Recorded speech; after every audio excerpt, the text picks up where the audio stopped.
I'm getting, from the standpoint about a ceasefire and ultimately a deal, some pretty good vibes coming out of Russia. Some pretty good vibes coming out of Russia. How about that? President Trump signaling, I think, a fair amount of optimism on a possible Russia-Ukraine ceasefire after Special Envoy Steve Witkoff's Moscow trip. This as Ukrainian President Volodymyr Zelensky continues to call for more pressure on Russia. For more, let's bring in former Moscow CIA station chief, my good friend Dan Hoffman.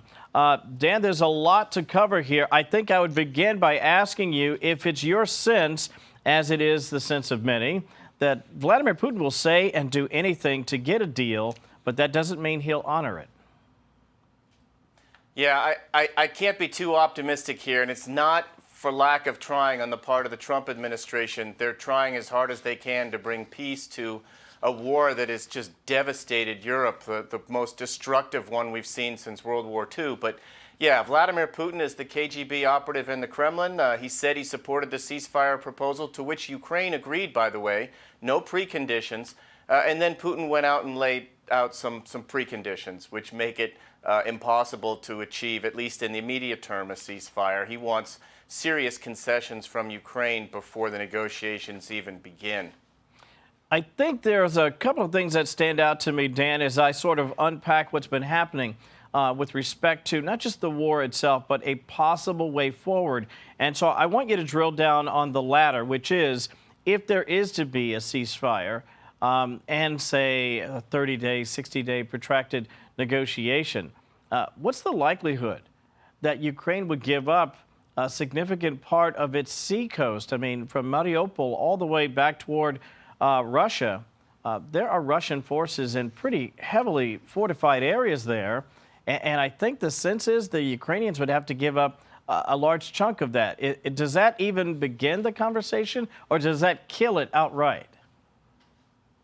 I think it begins the conversation. Look, Russia had illegally annexed by force about 7% of Ukrainian territory before they launched an invasion in February of 2022. They now occupy a total of about 18% of Ukraine.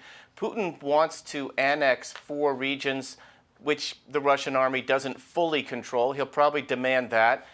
He wants guarantees that Ukraine will not be able to rearm.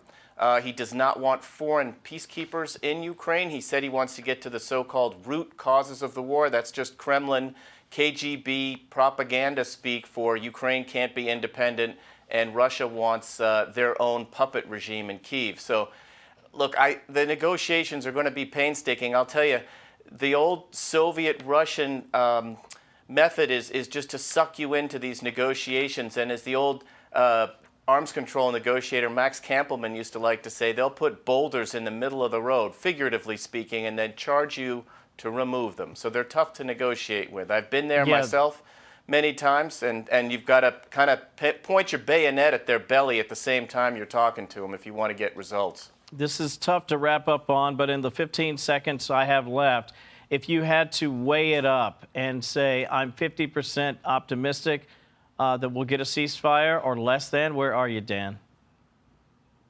Russia launched 130 drones, those Iranian drones, on Ukraine yesterday. So I'm not super optimistic here, but look, keep trying, and we'll see where we get to. And it's dynamic, Kevin. This administration may have to swivel to other policies to get both sides to the negotiating table.